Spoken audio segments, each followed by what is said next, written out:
Assalamualaikum warahmatullahi wabarakatuh. Halo adik-adik, di sini kakak akan mendongeng yang berceritakan tentang kancil, tikus, dan harimau. Pada suatu hari, di tengah hutan terlihat seekor tikus yang sedang asik bermain. Ia berkeliling-keliling dan bernyanyi dengan sangat riang. Akan tetapi, si tikus tidak sadar kalau dia bermain sudah sangat jauh. Setelah sangat jauh dari rumahnya, si tikus pun menyadari bahwa dia bermain sudah sangat jauh. Si tikus langsung memutuskan untuk kembali pulang ke rumahnya. Akan tetapi, karena si tikus terlalu jauh masuk ke dalam hutan, akhirnya ia pun tersesat di dalam hutan. Namun, saat si tikus dalam kebingungan mencari jalan untuk pulang kembali ke rumahnya, dia malah kesasar sampai ke sebuah sarang harimau. Ia pun melihat harimau jantan itu sedang tertidur lelap. Terlihat di muka si tikus sangat ketakutan. Karena kepanikannya melihat harimau yang sedang tidur, dia pun berlari dan tidak sadar telah menginjak kaki si harimau itu. Si harimau pun terbangun dari tidurnya dan terlihat sangat marah karena waktu istirahatnya telah terganggu. Ditangkaplah si tikus oleh si harimau itu. Dicengkramnya si tikus dengan kuku-kuku yang tajam. Si tikus pun berusaha sekuat tenaga untuk bisa lepas dari cengkraman kuku-kuku harimau itu sambil berteriak-teriak. "Lepaskan aku, Tuan Harimau! Lepaskanlah aku!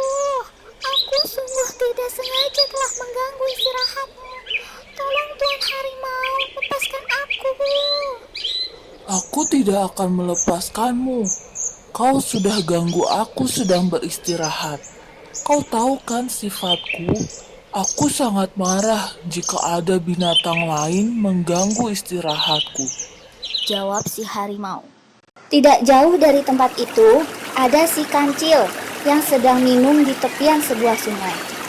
Kancil pun mendengar suara teriakan si tikus, dan ia pun mencari sumber suara itu. Setibanya, si kancil terkejut melihat seekor tikus dalam cengkraman harimau dan sedang meminta mohon dilepaskan. Sebenarnya, si kancil merasa takut melihat si harimau yang besar dan kuat itu. Akan tetapi, dia sangat kasihan melihat nasib si tikus sudah siap dimangsa oleh si harimau. Dan pada akhirnya, si kancil memberanikan diri untuk mendekati dan menghampiri mereka. Terlihat raut muka si tikus sangat senang melihat kancil datang. Si tikus sangat berharap bahwa kancil dapat menolongnya. Berpura-pura tidak tahu, si kancil pun menyapa kepada harimau dan tikus. "Hei, kalian berdua sedang apa? Sepertinya asik sekali kalian bermain. Bolehkah aku ikut?" tanya si kancil. Hahaha, Kancil, kau sangat berani datang ke sini. Sini kau Kancil, kebetulan perutku sekarang sangat lapar, kata si harimau. "Hahaha, harimau, kenapa aku harus takut kepadamu, harimau? Kau tahu, aku adalah raja di dalam hutan ini. Mana mungkin aku takut kepadamu, harimau? Aku bisa mengalahkan semua penghuni hutan ini," jawab si kancil dengan gaya bijaknya. Apa benar yang kau katakan, Kancil? Tanya harimau, dan harimau pun mulai penasaran. "Hei harimau, kau tidak percaya? Jika kau tidak percaya kalau aku adalah raja di hutan ini, kau bisa tanyakan langsung pada penasehatku," tukas si kancil.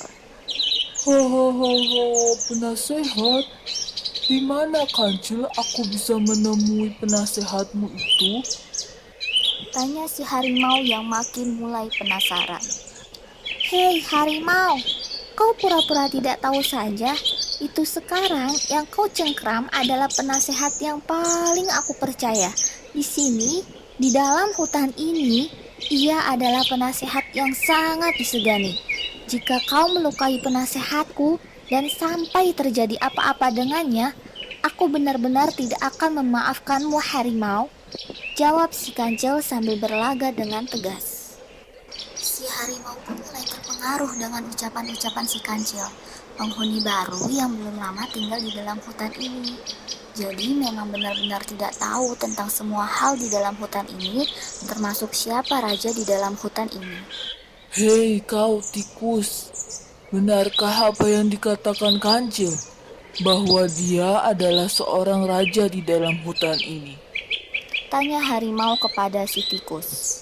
Akhirnya, si tikus menyadari bahwa si kancil telah berbohong untuk menolongnya. Dan si tikus pun mengikuti drama yang sedang dimainkan oleh si kancil. Iya, benar sekali. Kancil memang raja di dalam hutan ini. Dan aku adalah penasehatnya. Di hutan ini kancil sangat ditakuti dan disegani oleh semua binatang di dalam hutan ini. Jika kau tidak percaya, kau bisa tanya langsung kepada binatang-binatang di dalam hutan ini.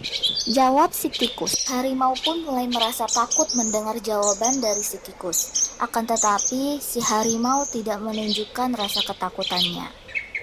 Hahaha, tikus, kancil, aku tidak percaya dengan omong kosong kalian.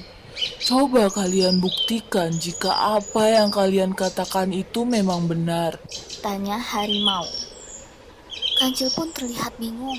Dia terdiam sejenak. Di dalam hati kecilnya ia berkata, bagaimana ia bisa membuktikan? Namun karena kecerdikannya, ia berusaha tetap tenang di depan harimau. Meskipun sebenarnya dia merasa sangat takut.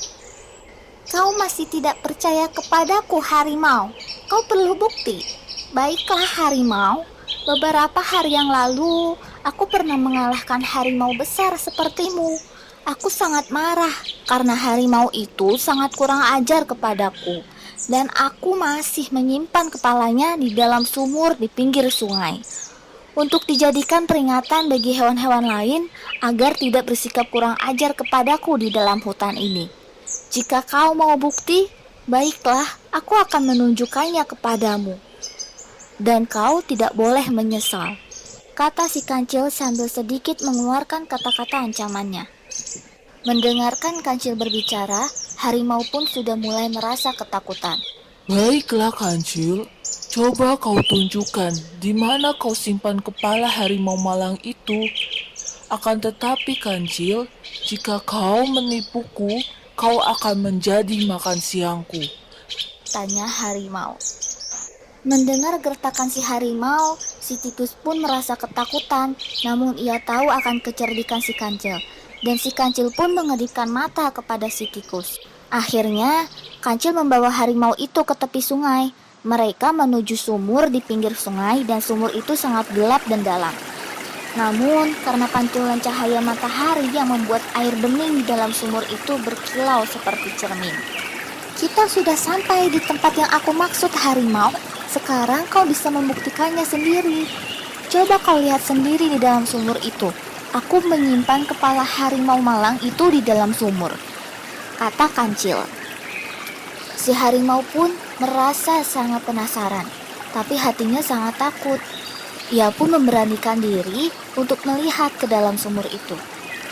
Ia hanya mengintip saja karena sebenarnya hatinya sangat takut. Tetapi setelah ia membuka mata dan melihat kepala harimau di dalam sumur itu benar-benar ada, ia sangat terkejut. Di dalam hatinya harimau itu berkata, Ternyata apa yang dikatakan oleh si kancil memang benar. si harimau pun sangat ketakutan. Dia pun langsung melarikan diri berlari dengan cepat karena takut nasibnya seperti harimau malang yang pernah dikalahkan oleh kancil.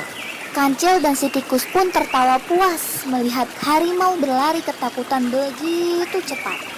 Mereka sudah berhasil mengelabui harimau yang sombong itu. Sebenarnya di dalam sumur itu tidak ada apapun selain air yang sangat bening seperti kaca. Hanya saja karena harimau bodoh, harimau tidak menyadari bahwa kepala harimau yang ada di dalam sumur itu adalah bayangannya sendiri. Jadi adik-adik, pesan moral yang dapat diambil dari dongeng ini adalah kita memang harus berlaku cerdik seperti halnya si kancil. Tetapi kita juga harus memperhatikan situasi dan kondisi yang terjadi. Terima kasih adik-adik yang sudah mendengarkan dongeng ini. Wassalamualaikum warahmatullahi wabarakatuh.